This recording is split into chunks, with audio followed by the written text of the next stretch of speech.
نفسي اتجوز انسانه فلسطينيه وربنا وعدني بيها، وكان نفسي اعيش في غزه والحمد لله ربنا كرمني بيها. دفعته مشاعر الحنين والحب لفلسطين أن يعيش بين أهلها. أبو معاذ مصري تمكن من نقل جزء من تفاصيل الحياة المصرية الشعبية وفتح أول مطعم يقدم أكلة الكشري، أكلة اعتاد المصريون عليها وخاصة في فصل الشتاء. والله هم كل اللي مقبلين على الكشري هنا كل الناس اللي نزلت مصر واكلت الكشري في مصر. اما الناس اللي كانت بتسمع عن الكشري في التلفزيون والافلام وحاجات زي كده فبتيجي علشان تجربه.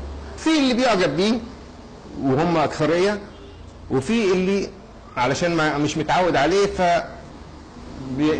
بيحذر منه الاول وبعد كده بيتعود عليه.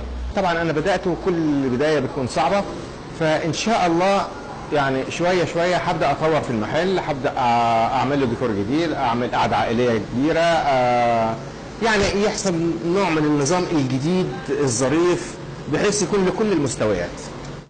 أنت في مصر كشري النيل، تحمل هذه الكلمات للزائرين الكثير من العادات والتقاليد وتؤكد على الترابط الاجتماعي، عادات حاولت السياسة تشويهها.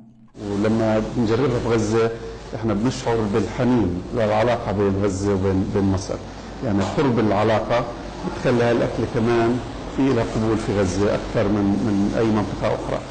مفيش داعي ولمذاقها الخاص ورائحتها الشهية تجلب أطباق الكشري المصنوعة بأيادي مصرية في غزة الزبائن وتجبرهم على التذوق في مشهد لافت يشد الأنظار. كان أول مرة أجي فيها حين كنت أعرف الكشري، يعني كنت أشوفه على التلفزيون ماشي، إما تعمله في البيت مع كرونة مع مجبرة وخلص، بس أجيت يعني شفت إنه بنحط عليه شطة كاتشب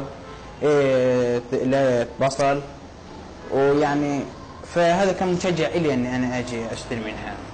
ويحمل طبق الكشري اللذيذ قيمة غذائية لجسم الإنسان لاحتوائه على أنواع من الأغذية كالأرز والمكرونة والعدس والطماطم والشطة والبصل.